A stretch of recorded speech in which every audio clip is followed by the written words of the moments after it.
Hello बच्चों, स्वागत करता हूं आप सबका टॉप 15 फिजिक्स के चैप्टर के इस सीरीज में आपके कॉम्पिटेटिव एग्जाम्स के लिए। हालांकि ये series JEE main first attempt को टारगेट करते हुए जो अभी जनवरी में होने वाला है बॉस, लेकिन मोस्ट इंपॉर्टेंटली जो नीट के बच्चे भी अपनी प्रिपरेशन कर रहे हैं वो भी इस सीरीज को फॉलो करके अपने फिजिक्स के कंसेप्ट को, न्यूमेरिकल को अमेजिंग तरीके से कैसे सॉल्व करते हैं उसको सीख सकते हो और अपने कॉन्सेप्ट को कैसे अप्लाई कर सकते हैं क्वेश्चन को ईजिली सॉल्व करने के लिए। This is for you guys. तो जेईई मेन वाले जो बच्चे हैं एकदम हम लास्ट में हैं, एकदम बढ़िया से उन्होंने प्रैक्टिस करी है। जो नीट वाले बच्चे सीरीज से ये सीख सकते हैं कि किस टाइप के क्वेश्चन सबसे ज्यादा आपके एग्जाम में पूछे जा रहे हैं, कौन से कंसेप्ट है, कैसे अप्लाई करते हैं। सर हमें ना कॉन्सेप्ट तो आ जाता है बट भाई हमें अप्लाई करना नहीं आता, हम फर्स्ट जाते हैं क्वेश्चन की कैलकुलेशन करने में। बच्चों इस सीरीज आपकी प्रॉब्लम ही सॉर्ट आउट कर देगी। और सबसे बड़ी बात यह है कि ये टॉप 15 जो चैप्टर्स हैं वो हैं जिनमें लास्ट कुछ सालों से जेईई मेन वालों ने सबसे ज्यादा न्यूमेरिकल बनाए हैं। आज का जो हमारा चैप्टर है द मोस्ट डिफिकल्ट लगने वाला बच्चों को, दैट इज रोटेशनल मैकेनिक्स। बच्चों जो सेट मैं यहाँ पे यूज कर रहा हूँ जनवरी में हुआ था लास्ट ईयर, राइट।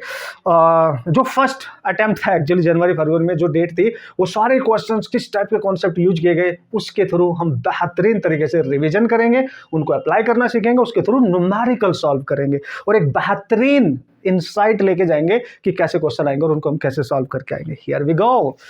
चलो बच्चों, आज का पहला कॉन्सेप्ट पहले न्यूमेरिकल के साथ। ओके सो यार ऑलमोस्ट हम 99% पार्ट हमारा मान के चलो आप कंप्लीट हो चुका है।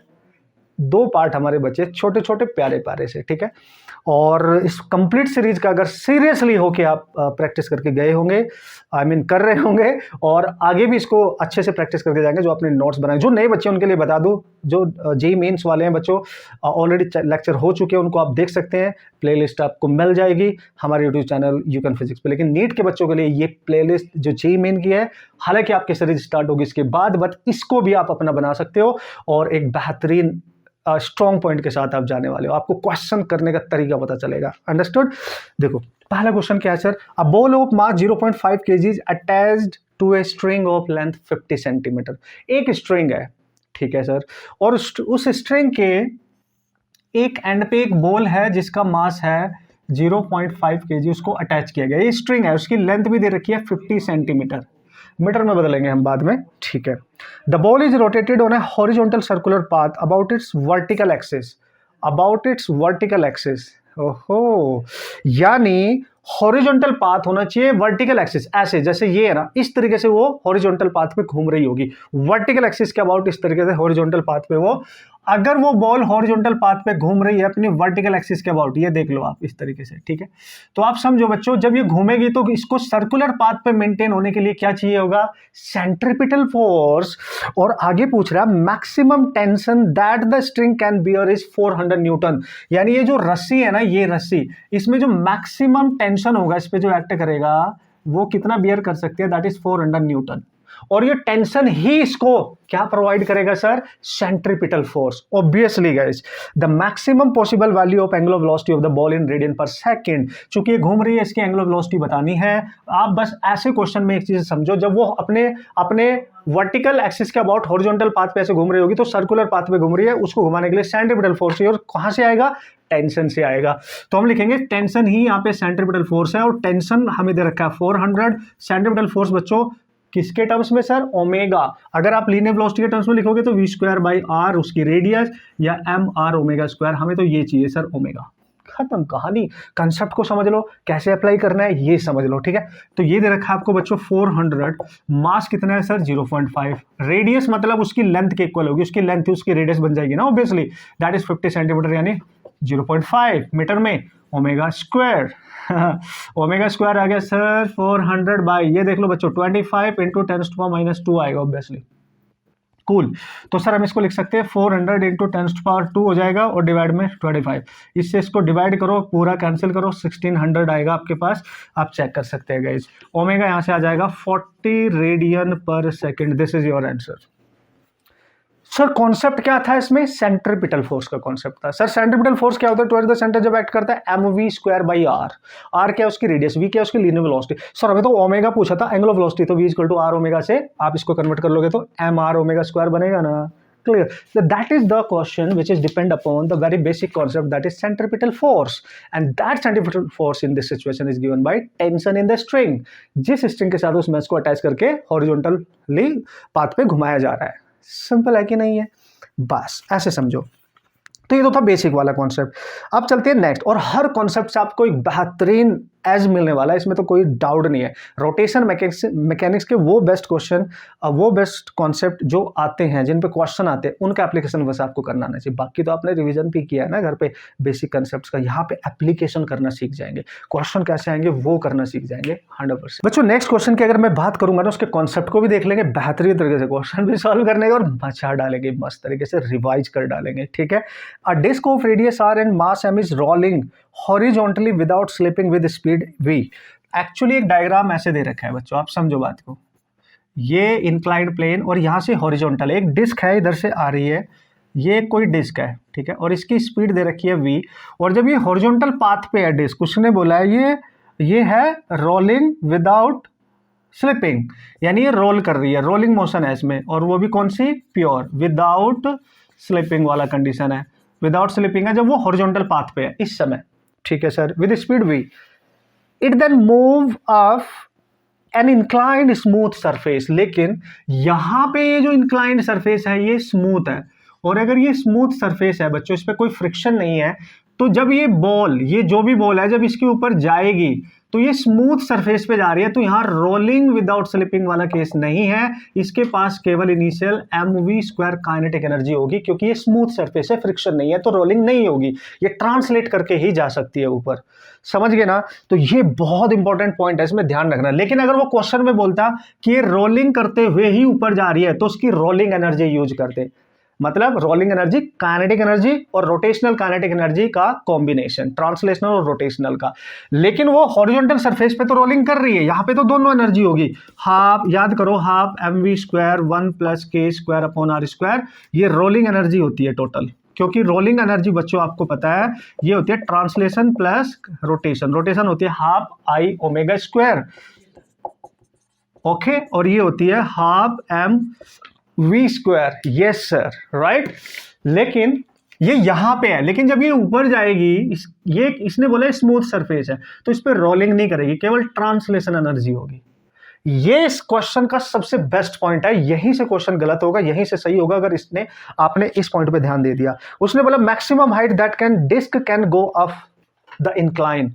ये बॉल जो है ये कितने इंक्लाइन प्लेन पे मैक्सिमम कितने ऊपर तक जा सकते हैं, वो मैक्सिमम हाइट निकालो जहां तक जाएगी। तो आप सबको पता है जब वो अपनी मैक्सिमम हाइट पे जाएगी तो वहां पे उसकी फाइनल काइनेटिक एनर्जी तो जीरो हो जाएगी, तो पोटेंशियल एनर्जी बचेगी, और नीचे से वो मूव करते हुए जा रही है तो केवल काइनेटिक एनर्जी है। एनर्जी कंजर्वेशन, जैसे वो इंक्लाइन प्लेन पे चलना स्टार्ट कर रही है, मतलब इनिशियल कौन सी एनर्जी है उसके पास? काइनेटिक, और वो जैसे वो मैक्सिमम हाइट पे पहुंचेगी काइनेटिक एनर्जी खत्म, पोटेंशियल एनर्जी गेन कर लेगी, बस एनर्जी कंजर्वेशन, यानी half mv² = mg h max, जो भी होगा ये हो गया कैंसिल। तो बच्चों h max आपका फिलहाल आ गया, this is your answer, this is your answer, खत्म, यही ध्यान देना।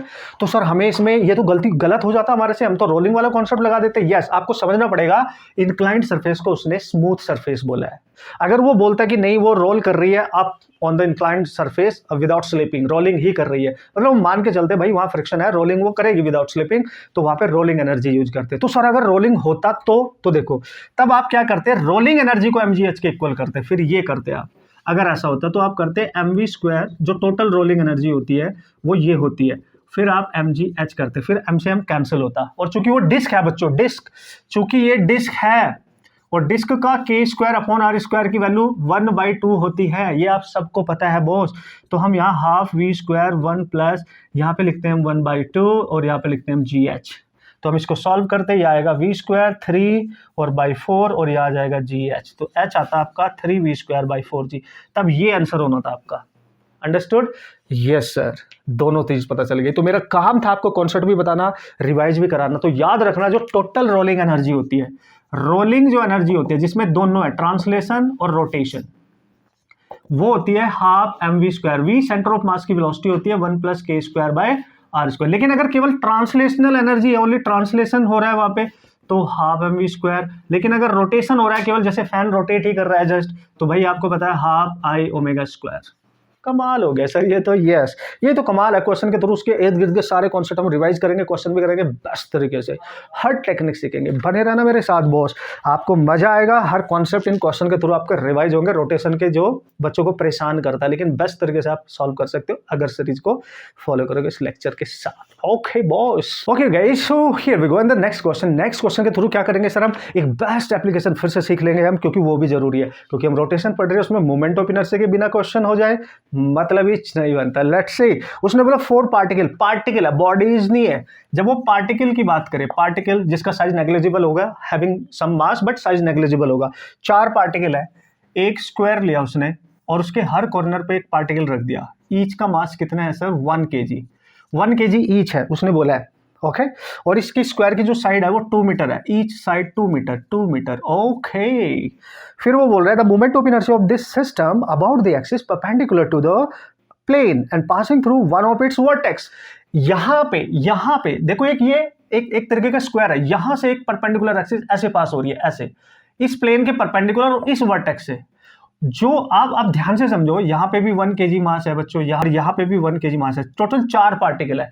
एक्सिस जिस पार्टिकल से पास हो जाए उसका मोमेंट ऑफ इनर्शिया तुरंत 0 हो जाएगा, क्योंकि पार्टिकल का मोमेंट ऑफ इनर्शिया mr² होता है, और अगर इसी मास से एक्सिस पास हो तो उसकी डिस्टेंस 0 नहीं हो जाएगी, तो उसका मोमेंट ऑफ इनर्शिया तो 0 होगा। कोई भी पार्टिकल मास सेम एक्सिस पे लाई करेगा उसका मोमेंट ऑफ इनर्शिया तो 0 होगा। अब बचे 3, 1 2 3, तो इस एक्सिस के अबाउट, और हमें पता है जब नेट मोमेंट ऑफ इनर्शिया पूरे सिस्टम का निकालेंगे ना बॉस, तो हम लिखेंगे पहले पार्टिकल का, दूसरे पार्टिकल का, तीसरे पार्टिकल का, और 4 है तो 4, 1 2 3 4, इस तरीके से मैंने नाम दे दिया। और याद रखना, ये जो डिस्टेंस होती है r, ये जो एक्सिस है जिसके अबाउट वो घूमेगा, अगर पार्टिकल यहां है, ये डिस्टेंस r इस एक्सिस के परपेंडिकुलर होनी चाहिए। We have to take the distance of the particle from the axis of rotation, that is perpendicular। और अगर एक्सिस ऐसे पास हो रही है, आप जब पढ़ रहे होंगे आपके लिए ऐसे पास होगी, ऐसे देखना, ये शीट है और इस कॉर्नर पे यहाँ वर्टेक्स ऐसे 90 डिग्री पे, तो यहां से भी 90, यहां से भी 90, यहां से भी 90। मतलब सर ये एक्सिस जब यहां से पास हो रही है तो इस पार्टिकल की डिस्टेंस कितनी है परपेंडिकुलर, देखो इसके परपेंडिकुलर 2 मीटर, इसकी भी कितनी है 2 मीटर, बचा ये इसकी कितनी है, ये 2 2, इसका स्क्वायर रूट करोगे 2 स्क्वायर प्लस 2 स्क्वायर, ये आएगा 2√2, ये भी परपेंडिकुलर तो होगी बॉस। और जिस पार्टिकल से ऑलरेडी 1 पार्टिकल से पास हो रहा है वो तो 0 हो गया, ये तो 0 हो गया, तो हम लिखेंगे 0, और इसका क्या लिखेंगे सर, इसका mr², मास है 1, r है 2, इसका क्या लिखेंगे सर, ये रहा थर्ड वाले का, देखो थर्ड वाले का 1 है, लेकिन डिस्टेंस यहां से ये लेंगे 2√2, 2√2 का स्क्वायर प्लस फोर्थ वाले का क्या लिखेंगे सर, दिस इज फोर्थ वाला, मास इंटू उसकी परपेंडिकुलर डिस्टेंस ये होगी, दैट इज 2 स्क्वायर। खत्म कहानी guys, this is 4 into 2 that is 8 plus 4 and this is 16। ओ kg मीटर स्क्वायर, यस, कमाल हो गया। पार्टिकल के लिए, पार्टिकल का moment of inertia whenever you have to calculate, take the mass and the you have to take to find the moment of inertia, mass of the particle and the square of perpendicular distance from the axis of rotation, perpendicular, always remember। Okay sir, मजा आ गया, तो मतलब कर लेंगे हम तो, फिर कैसा भी क्वेश्चन आ जाए। यस, यू जस्ट फोकस कि एक्सिस कहाँ से पास हो रही है और हर पार्टिकल की डिस्टेंस परपेंडिकुलर कितनी है, बाकी फॉर्मूला तो हमें पता ही है, जितने पार्टिकुलर सबको ऐड कर दो, मजा आ जाएगा। Done. Okay guys, here we go, this is the next question. इस क्वेश्चन के थ्रू एक बेहतरीन फॉर्मूला हमारा वो बिल्कुल क्लियर हो जाएगा, वो बिल्कुल हमें आ जाएगा, मतलब वो याद हो जाएगा एक्चुअली। तो देखते हैं सर क्या है। उसने बोला एक सिलेंडर है, is rolling down on an inclined plane of inclination angle 60 degree. अगर एक सिलेंडर है, एक इंक्लाइंड प्लेन पे रोल कर रहा है और एंगल ऑफ इंक्लाइनेशन 60 डिग्री दे रखा है, और सिलेंडर है बॉस, सिलेंडर, और ये सिलेंडर है। अब जब हम सिलेंडर की बात करते हैं भाई, तो इसका जो मोमेंट ऑफ इनर्शिया होता है सिलेंडर का, वो डिस्क के इक्वल होता है ना भाई, और डिस्क का मोमेंट ऑफ इनर्शिया बच्चों क्या होता था, हाफ mr²। मतलब अगर हमें जरूरत पड़े इसकी k² ओवर, k क्या है, रेडियस ऑफ जायरेशन, r क्या है उसकी रेडियस, इसका इन दोनों के स्क्वायर का रेशियो हमेशा mr² का जो कोफिशिएंट होता है वो होता है। बस ये तो आपको पता ही होगा, ऑब्वियसली पता होना चाहिए बॉस। ठीक है सर, अब क्या करेंगे sir, it's acceleration during rolling down. बताओ इसका एक्सेलरेशन क्या होगा जब ये रोल करके नीचे आ रहा है, ये ऐसे ऐसे रोल करके डाउन आ रहा है, तो बताओ इसका एक्सेलरेशन क्या होगा। तो बच्चों जब भी कोई बॉडी इंक्लाइंड प्लेन पे रोलिंग विदाउट स्लिपिंग करती है और वो डाउन आती है उस इंक्लाइंड प्लेन से रोलिंग करते हुए, राइट, तो उसका एक्सेलरेशन का फॉर्मूला आपको याद रखना है, g sin theta over 1 plus k² by r², ये याद रखना है। as it is. You have to remember this formula. Just put the value very directly. ठीक है सर? तो कैसे सर? g की वैल्यू 10 है, साइन दे रखा है 60 डिग्री और ये 1 plus k square over r square हो जाएगा 1/2 बॉस. तो हम लिखेंगे 10 इंटू रूट 3/2 और डिवाइड में दैट इज 3/2 और ये 2 से 2 कैंसल. तो a की वैल्यू बच्चों आ गई 10 अंडर रूट 3/3. या तो यही आंसर होगा अगर ऑब्जेक्टिव क्वेश्चन गिवन होंगे. लेकिन सर अगर ऑब्जेक्टिव नहीं है, इसमें फिल इन द ब्लैंक्स है, उसमें पूछा गया x/√3 मीटर पर सेकंड स्क्वायर है, तो बताओ x क्या है. तो ये √3 को ना नीचे लेके जाओ. कैसे जाओगे? √3 से ऊपर, √3 से नीचे मल्टीप्लाई कर दो. तो √3 से जब ऊपर नीचे मल्टीप्लाई करोगे 3 हो जाएगा और यहाँ पे ओके और यहाँ पे 3 और एक √3 आएगा, ये कैंसिल हो जाएगा. तो ये बचेगा 10/√3. तो ये x की वैल्यू उसने पूछी है, that is 10. You just remember this formula. This is important. एक चीज और मैं आपको याद दिला दूं, अगर आपको याद नहीं है, क्योंकि हम रिवीजन भी कर रहे हैं बच्चों. k square over r square की जो वैल्यू होती है ना, ठीक है, रेडियस ऑफ जायरेशन का स्क्वायर और रेडियस का स्क्वायर, ये डिस्क के लिए और सॉलिड सिलेंडर के लिए सेम होती है. अगर सर इसी की वैल्यू आपसे रिंग के लिए पूछी जाए, रिंग, तो बच्चों ये 1 होगी, क्योंकि रिंग का moment of inertia mr square होता है. लेकिन सर अगर ये k square over r square solid sphere के लिए पूछी जाए तो बच्चों 2/5 होगी. k square upon r square अगर ये होलो स्फीयर के लिए पूछे जाए तो ये 2/3 होगा. ये जरूर याद रख लेना, जिससे आगे क्वेश्चन आपके आसान हो जाए. चलो सर समझ गए, आगे के लिए हम ध्यान रखेंगे. बढ़िया. यस, हर क्वेश्चन से आपको एक नया कंसेप्ट मिलेगा, उससे रिवीजन होगा आपका बेस्ट तरीके से. सो डोंट वरी, बने रहो मेरे साथ इस सीरीज में. कंप्लीट रिवीजन, कंप्लीट क्वेश्चन कैसे करते हैं, बेस्ट तरीके से कैसे करते हैं, फास्टेस्ट तरीका क्या होता है, सिली मिस्टेक क्या होती है, सब बताऊंगा. बने रहना बस. ओके धुरंधर खिलाड़ी हो. अब हम बात करेंगे नेक्स्ट क्वेश्चन की और देखेंगे उसका कॉन्सेप्ट क्या है, और उस कॉन्सेप्ट को भी बढ़िया से प्रैक्टिस करके जाएंगे सर. यस, आपको बोले body of mass 5 kg moving with uniform speed. चलो लिख लेते हैं जो गिवन है. 5 kg की एक बॉडी है, उसकी स्पीड दे रखी है 3√3 मीटर पर सेकेंड, और ये बॉडी मूव कर रही है in XY plane along the line. एक लाइन पे वो बॉडी जा रही है, दैट इज x+4. और आप याद करो y is equal to x+4, x की पावर 1 है तो स्ट्रेट लाइन बनेगा ऑब्वियसली, जिसके स्लोप पॉजिटिव है क्योंकि x का कोफिशिएंट पॉजिटिव है भाई, और इसका इंटरसेप्ट भी पॉजिटिव है भाई. तो उसने बोला angular momentum of the particle about the origin. तो पहले ना इसको ड्रॉ कर लेते हैं, और हमारे से एंगुलर मोमेंटम अबाउट ऑरिजिन पूछा है, ठीक है ना. एंगुलर मोमेंटम पूछा है अबाउट ऑरिजिन. तो देखो XY प्लेन, तो let's say this is x axis, this is y axis. अब आप ध्यान से देखो, x का कोफिशिएंट 1 है. जब भी x का कोफिशिएंट 1 और पावर 1 हो तो ये तो मान के चलो थीटा 45 डिग्री बनेगा, उस लाइन की जो स्लोप होगी एंगल, और इसका इंटरसेप्ट पॉजिटिव है तो 4 यहाँ मान लो कहीं, तो x 0 पे 4 मिलेगा, तो ये लाइन इस पॉइंट को कट करते हुए ऐसी जाएगी, और वो पार्टिकल कहीं इस लाइन पे जा रहा है, ये है लाइन.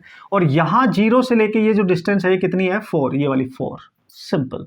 उसने बोला अगर पार्टिकल कहीं यहाँ इस लाइन पे है ना, इधर को जा रहा है, उसका जो भी मास है और स्पीड v है, तो बताओ उसका एंगुलर मोमेंटम अबाउट ओरिजिन क्या होगा.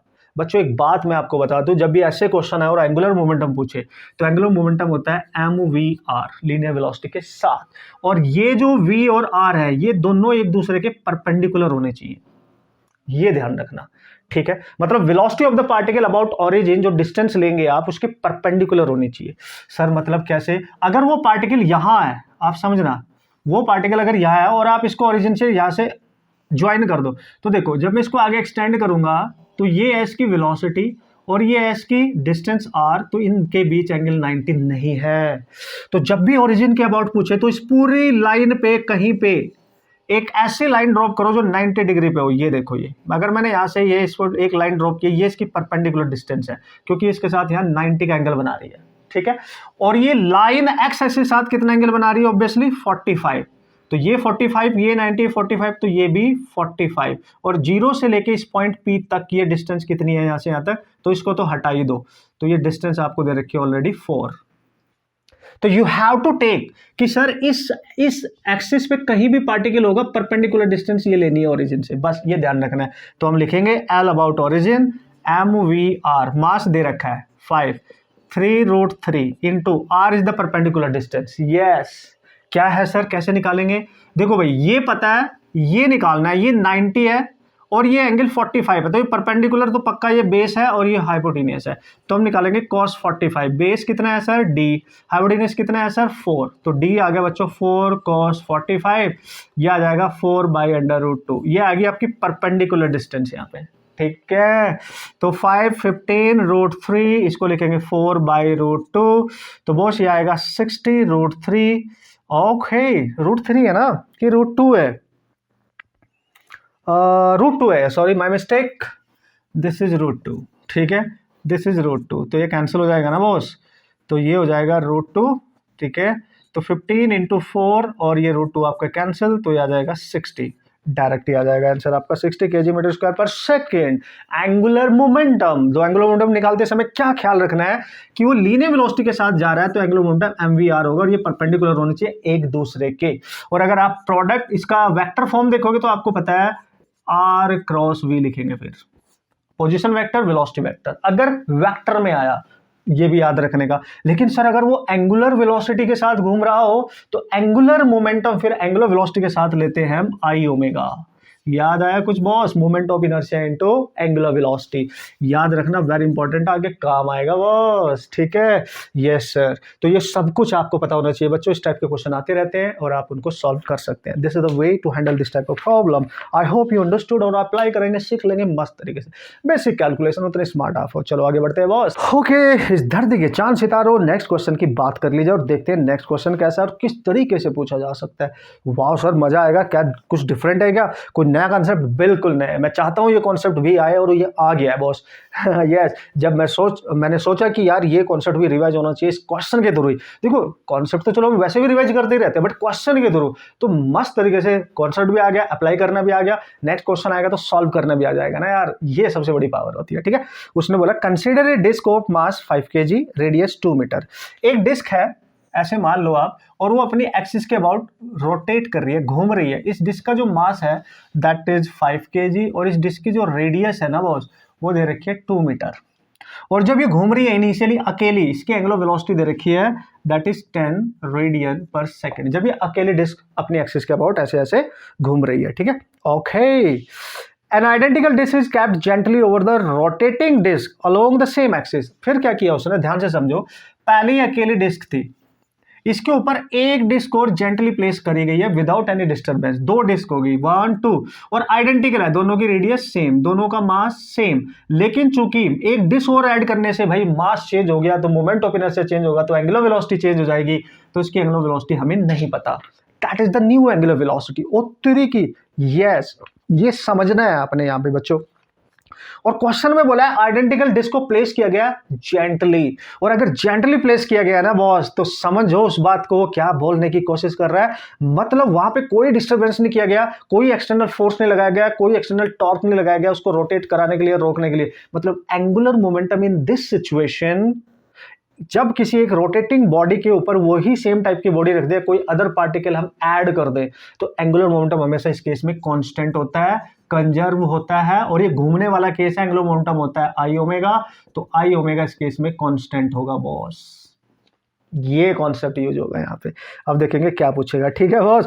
The energy dissipated so that both the disc continue to rotate together without slipping. चूंकि इसकी एंगुलर वेलोसिटी चेंज हो रही, तो एनर्जी तो डिसिपेट होगी, कुछ ना कुछ एनर्जी में चेंज आएगा। एनर्जी डिसिपेटेड का मतलब बच्चों चेंज कितनी हुई एनर्जी, ठीक है बॉस। यानी इनिशियल एनर्जी माइनस जो फाइनल एनर्जी है वो निकालनी है, जो डिसिपेट हो रही है। दिस इज द वे। और चूंकि रोटेट कर रही है, जस्ट प्योर रोटेशन, तो I omega square half I omega square use करेंगे ना, क्योंकि प्योर रोटेशन हो रहा है भाई। अब क्या करें सर?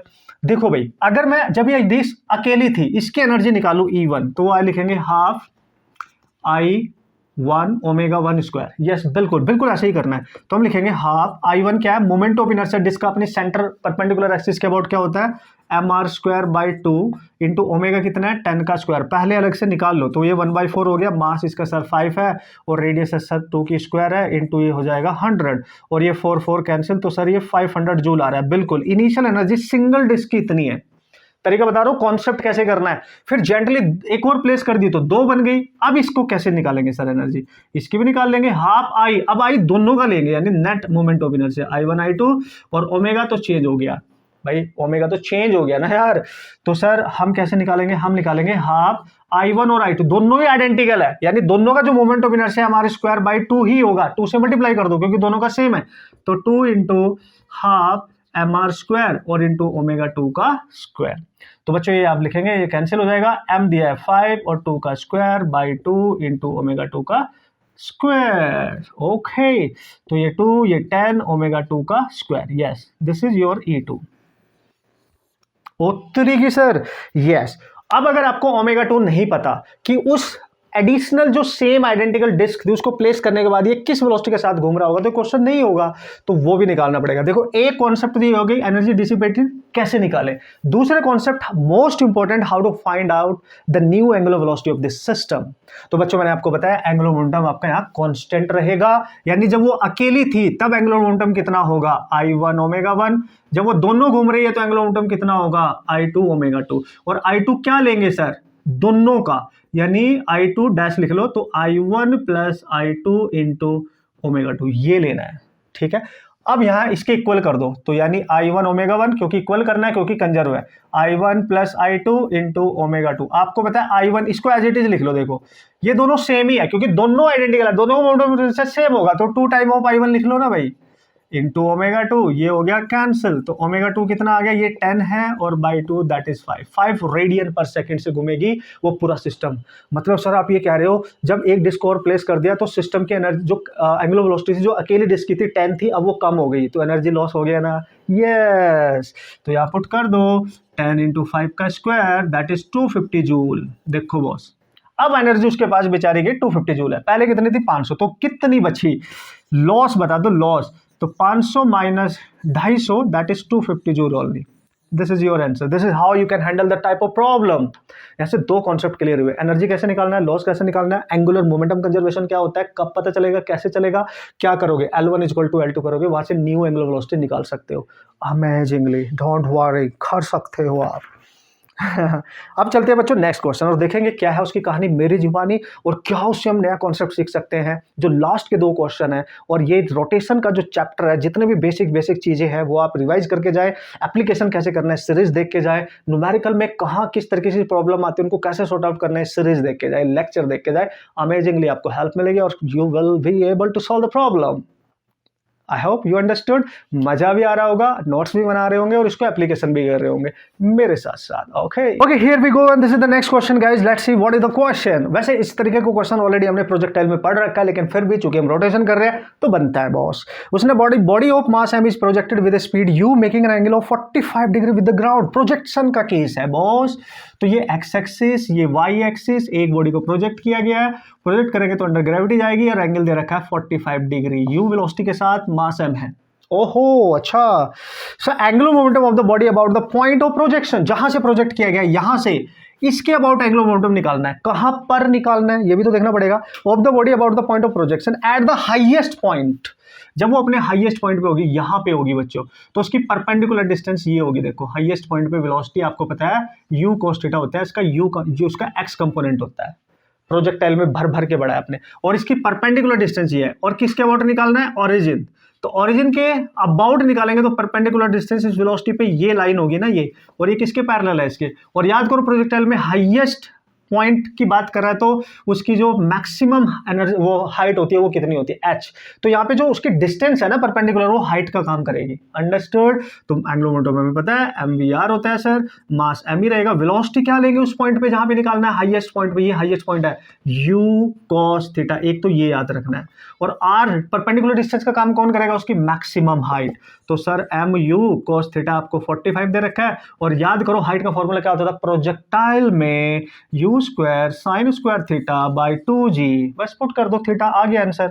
m एक ही है, u क्यूब हो गया, ये हो गया 1/√2 क्योंकि इसका 1/√2 आएगा, और into 1/2g sine square 45, yes sir, तो ये हो गया mu क्यूब बच्चों 2√2g, और यहां बचेगा 1/2 क्योंकि साइन 45 1/√2 उसका स्क्वायर करोगे आप। तो guys 2 to 4 this is mu cube by 4√2 into g. अब ये देख लो आपसे पूछा क्या है भाई, √2 ऊपर है तो √2 से ऊपर √2 से नीचे मल्टीप्लाई कर लो ना यार, x की वैल्यू पूछी है, जब √2 से ऊपर करोगे √2 से नीचे करोगे ना तो ये √2 हो जाएगा, तो 8 हो जाएगा, तो यहाँ बचेगा √2 mu cube and this is 8g।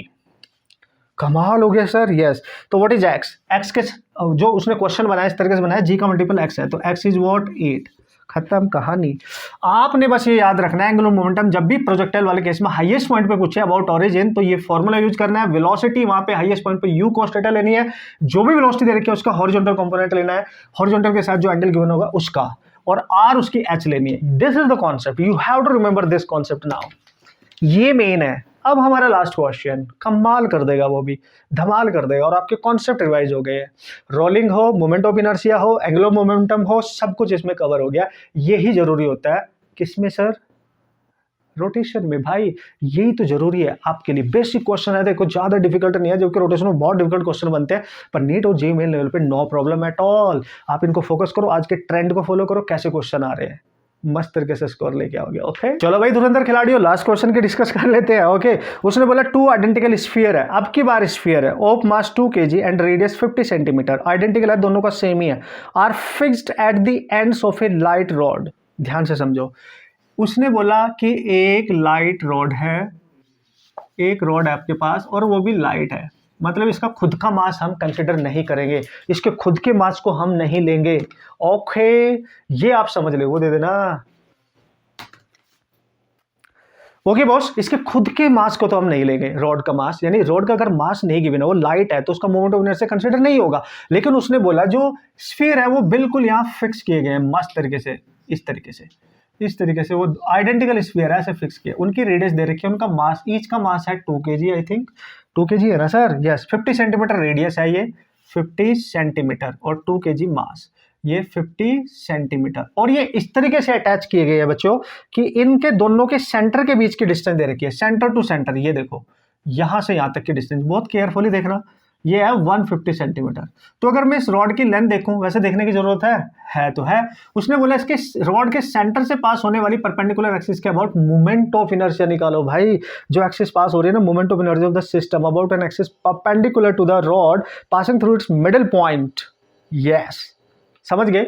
Yes तो हमारे को क्या करना है कि हमें यहां से यहां तक डिस्टेंस चाहिए, सेंटर के स्फीयर के, दोनों स्फीयर के सेंटर से एक्सिस तक की डिस्टेंस चाहिए।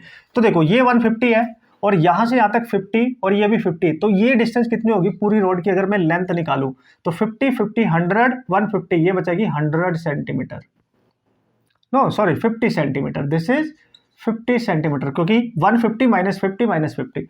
अब आपको पता है ये डिस्टेंस कितनी होगी, ये इसकी हाफ होगी सर 50 की, क्योंकि ये रोड की टोटल लेंथ है, तो 25 होगी ऑब्वियसली, और ये 25 प्लस ये 50, तो ये कितनी बन गई 75 सेंटीमीटर। और इसके सेंटर यानी सेकंड, ये फर्स्ट स्फीयर ये सेकंड स्फीयर, दोनों का सेंटर इस एक्सिस से कितना दूर है 75 सेंटीमीटर, ये तुम्हें निकालना पड़ेगा बॉस। और चूंकि रॉड का मास नहीं है, ये जो रॉड है ये मासलेस है, इसका मोमेंट ऑफ इनर्शिया काउंट नहीं होगा, तो हम क्या करेंगे, इस एक्सिस के अबाउट दोनों का मोमेंट ऑफ इनर्शिया निकालेंगे, पहले स्फीयर का प्लस दूसरे का। ठीक है, अगर रॉड का मास होता तो रॉड का मोमेंट ऑफ इनर्शिया भी लेते, और रॉड का सेंटर की वाली एक्सिस के about moment of inertia ml²/12 होता है, लेकिन यहां नहीं लेंगे क्योंकि वो लाइट रॉड है। कूल, तो दोनों स्फीयर का, और दोनों स्फीयर का मास और उसके सेंटर की एक्सिस से डिस्टेंस सब कुछ सेम है, तो हम निकालेंगे 2 टाइम्स ऑफ किसी एक स्फीयर का मोमेंट ऑफ इनर्शिया। और बच्चों मैं आपको याद दिला दूं, यहां पे पैरेलल एक्सिस थ्योरम यूज होगी। क्यों सर? क्यों मतलब? क्योंकि ये एक्सिस इससे डायरेक्ट पास नहीं हो रही है, ये डायरेक्ट नहीं, अगर डायरेक्ट पास होती तो याद करो उसका moment of inertia parallel axis का, अगर डायरेक्ट पास होती तो इसके पैरेलल होती, तो उसके सेंटर से अगर डायरेक्ट पास होती वो प्लस md², ये होता था फॉर्मूला। तो अगर डायरेक्ट पास होती तो हम लिखेंगे 2/5 mr² प्लस md, यानी उसका मास और उसकी दोनों एक्सिस के बीच की डिस्टेंस अगर यहां से पास होती तो यहां से यहां तक कितनी है 75, यानी 75, और ये ना किस में है सर 7 मीटर में, तो इसको आप चलो 75 सेंटीमीटर है तो बाई 100 कर लो, और उसका स्क्वायर, ये वाला करना पड़ेगा आपको। 2 से मल्टीप्लाई किया इसलिए क्योंकि दोनों सेम ही है, distance same, mass same, radius same, सब कुछ सेम। अच्छा सर 2 इंटू 2/5, मास है 2 और रेडियस कितनी है सर इनकी 50 सेंटीमीटर, तो 50/100 लिख लो आप, थोड़ा आसान होगा ना सॉल्व करने में। मास है 2, देखो उसको कैंसिल करो, यह आएगा 3, 25 से कैंसिल करो 25 से, यह आएगा 4, तो 3 का स्क्वायर 9 और ये आएगा 16। ओह यस, तो ये आएगा 2 और ये आएगा 4/5 और बच्चों ये 1/2 आएगा तो 1/4 ही बचेगा, और ये आएगा 18 क्या, इसको कैंसिल कर दो तो 9/8 बचेगा।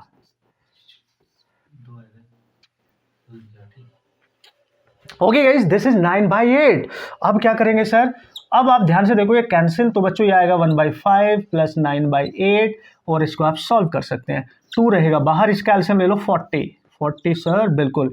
8 यहाँ पे, ये यहाँ पे, 9 × 5 that is 45 plus this is 53, और 2 से कैंसिल, तो बच्चों आ गया 53/20। मतलब पूरे सिस्टम का जो मोमेंट ऑफ इनर्शिया आ रहा है वो 53/20 है। तो उसने दिया है x/20, तो बताओ x क्या है, तो बच्चों x आ गया 53।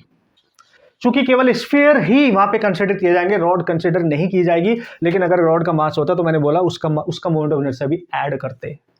कूल, पैरेलल एक्सिस यूज हो गई, क्यों? क्योंकि उस स्फीयर से डायरेक्ट एक्सिस पास नहीं हो रही है। अगर डायरेक्ट होती तो केवल मोमेंट ऑफ इनर्शिया होता 2/5mr²।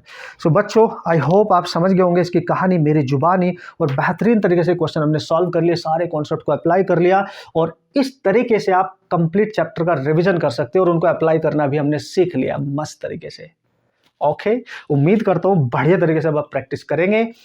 छोटे छोटे प्यारे प्यारे लास्ट 2 टॉपिक हैं, 2 चैप्टर हैं, उनकी मैं डिस्कशन जरूर करूंगा, क्योंकि टॉप 15 चैप्टर की हम डिस्कशन कर रहे हैं बॉस, जिनका यूज करके, जिनको प्रैक्टिस करके हम फर्स्ट अटेम्प्ट में बेस्ट तरीके से न्यूमेरिकल सॉल्व करके आएंगे।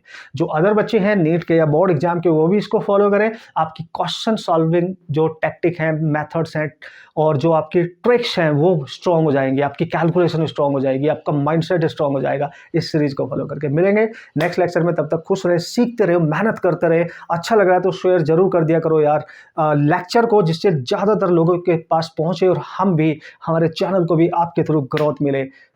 ओके, और मेरी जो बुक है बच्चों, अगर आपके पास नहीं है उसका यूज करो, उसको पढ़े। ऐसे ऐसे क्वेश्चन, लॉट ऑफ क्वेश्चन जो आपके एग्जाम में एज इट इज आते हैं, उनको क्रैक करने के लिए आपकी लॉट ऑफ हेल्प करेगी। एक माइंडसेट आपका स्ट्रॉन्ग बन जाएगा कि ऐसे क्वेश्चन आएंगे और मैं ऐसे सॉल्व कर सकता हूं। और फिजिक्स को न्यूमेरिकल सॉल्व करना सीखना है तो ये चैनल आपके लिए बना है, आपको फिजिक्स सिखा के जरूर रहेंगे। मतलब आपको न्यूमेरिकल कैसे सॉल्व करने हैं, that is our main motto, right? Okay बच्चों, ऑल द